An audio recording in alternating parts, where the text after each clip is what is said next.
Good morning, YouTube. It's actually currently 1 in the morning, so still morning, but kind of nighttime. Anyway, how are you? My name's Sky Webb and I'm here to tell you about a true crime story that I can't get off my mind. I just want to put out a little disclaimer that I mean no harm to any of the victims or the victim's family, and I wish anyone who was harmed in this story the utmost peace and solace, either in rest or in recovery.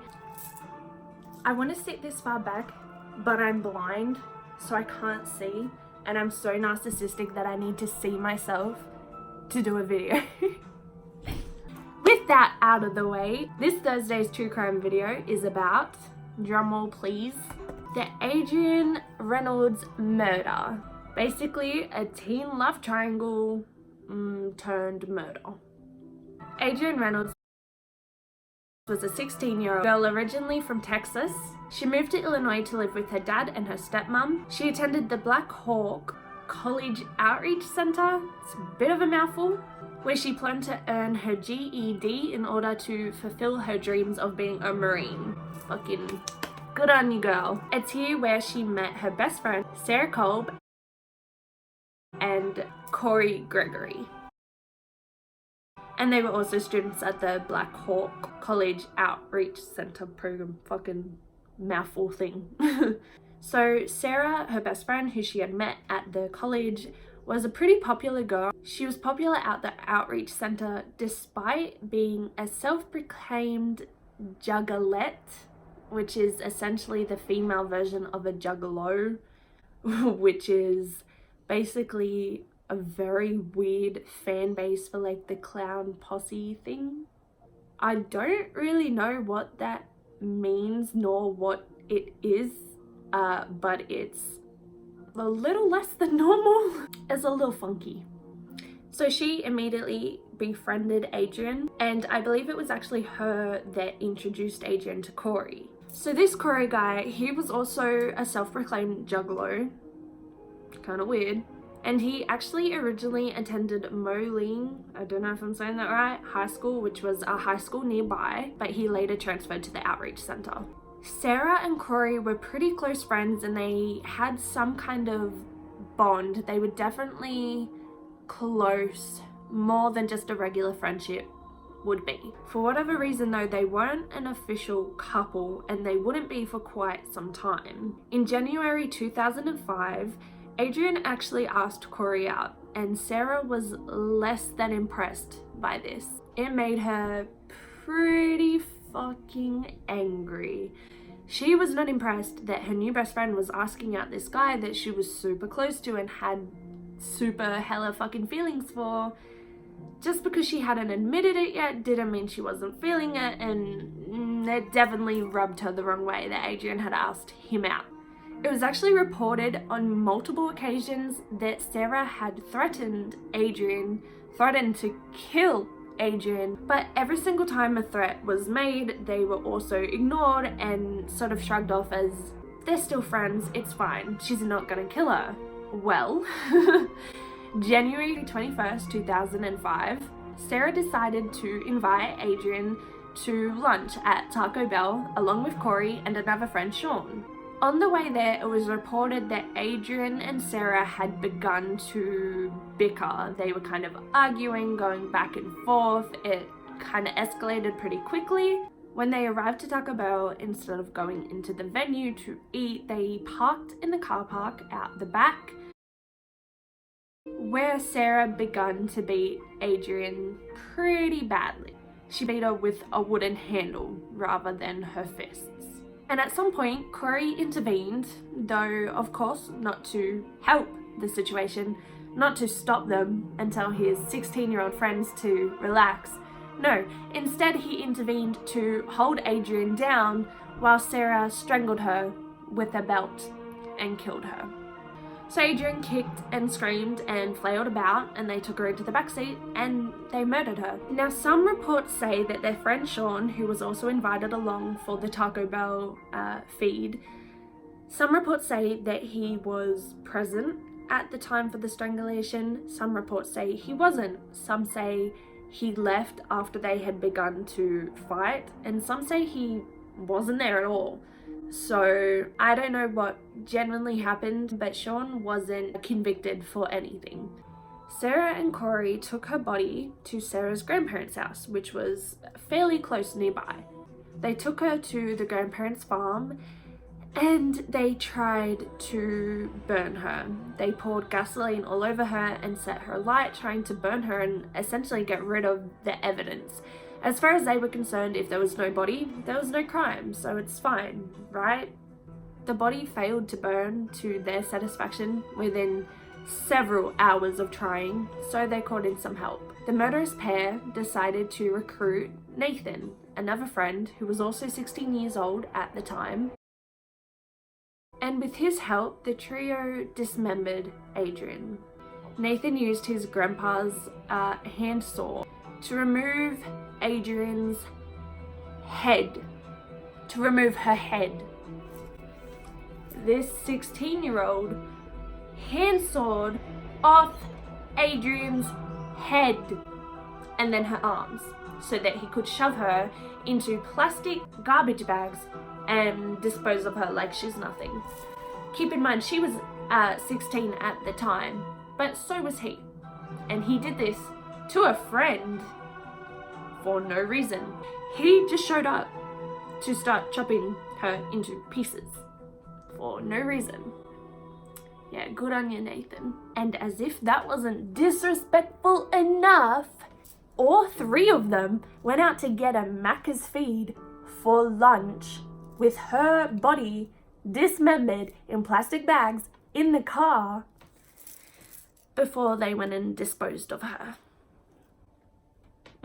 How did that Macca's feel? Not guilty? Didn't taste like a dead body? No, it's fine. You guys are fine? Cool. Good on you, you little fucking psychos. So they actually dumped her at the Black Hawk State Park. They tried to hide her or put her in a place where they didn't think anyone would find her. They literally thought that this would just go away. They thought if there was no body, it had been hacked up, it wouldn't lead to them, it would be fine. It's fucking fine. Let's go get Macca's. It's fucking fine. So Adrianne's parents, who loved her so fucking very dearly, reported her missing after she had missed a shift at work, which she never did. She was a very reliable student, reliable worker, reliable daughter. She was a reliable fucking person. She was a good person. She was hardworking. She had goals that she was trying to achieve. She had things she was trying to work towards. She was a lovely fucking person. Police very quickly worked out who the perpetrators were, and they were quickly put into custody. Thank God. Both of the teens who murdered her were tried separately in order to distinguish between just holding her down and actually strangling her to death. So Sarah's first trial, it only went for 2 weeks and then ended in a mistrial due to the heavy media coverage. The attorneys said that it would be impossible to get a fair trial in their hometown, so they actually had to move. They deadlocked 11-1 in favor of conviction, but that wasn't good enough, so they had to order a trial 60 miles away in order to have a non-biased jury. So during her testimony, Sarah admitted her anger over Adrianne's interest in her now boyfriend. She was now claiming that Cory was her boyfriend, has always been her boyfriend, and it was always an official title, which it hadn't been. She claimed, of course, she was angry, but all she did was pull Adrianne's hair and yell a little. She claimed it was actually Cory who pulled her into the back seat and strangled her to death. She also then testified that Cory had actually threatened her and her entire family, threatened to kill them if she ever went to the police or contacted anyone about the murder. I mean, it's not really the most convincing story to me personally. I reckon her nose grew a couple fucking inches. And of course, prosecutors alleged that she had lied on the witness stand. Cory denied all the allegations and claimed his only part in the crime was actually restraining her due to Sarah's orders. And even if that is the case, Cory, you're a fucking pussy. You don't just hold someone down because your girlfriend tells you to. Like, fucking whipped, you little psycho. Sarah cried a fair bit during her testimonies while she was on the witness stand, and at one point she claimed that no one liked her and this is why she was in this situation, because everyone hated her. But that statement was actually disproved by the number of character witnesses that stood up to testify on behalf of Sarah. She actually had 6 witnesses in total, most who were students from the outreach center, and they all said that Sarah was a beautiful person. They said she was kind, she was caring. One student even testified that if not for Sarah, she would not be here today. She said that she was very suicidal, and if it wasn't for Sarah's support and kind words, she wouldn't be here. Which is kind of crazy to think about, that this murderous girl who killed over something as petty as jealousy could also maybe have saved lives as well. It's kind of hard to believe. She also had a teacher stand up and testify for her. And this teacher claimed that not only was Sarah her favorite student, the best student in the class, but she also claimed that every other teacher at the outreach center would say the exact same thing, which is also kind of nuts. But despite all these kind words and really respectful testimonies, Sarah herself testified that when she did kill Adrianne, she didn't feel a thing. She had very little, next to no remorse for what she had done. So Sarah Kolb and Cory Gregory were both charged with 2 counts of first-degree murder, as well as concealment of a homicide on February 1st, 2005, which is an insanely quick trial considering the murder took place in January 2005. And they both pleaded not guilty. So because Sarah had a mistrial the first time, in her second trial things were a little bit different. Her retrial actually was in 2006. And Sarah was convicted on all counts. At a sentencing a few months later, she was sentenced to 48 years in prison for murder and 5 years for concealment. In the meantime, Cory was actually sentenced to 40 years in prison for murder and 5 for concealment, resulting in a 45-year prison sentence. So their buddy Nathan, who had helped dismember Adrianne's body, he was sentenced as well. He pleaded guilty and was sentenced to 5 years in a juvenile detention facility for cutting off Adrianne's head. Not just like cutting it off, like sawing it off with a handsaw. Sawing her head off. Only 5 fucking years. 5 years. That's all he got, 5 years. And guess how many of those years he served? Yep, only 3.5 years. 3.5 years for cutting someone's head off. We could all just go around cutting people's heads off and we only lose 3 years of our lives like it's fucking nothing.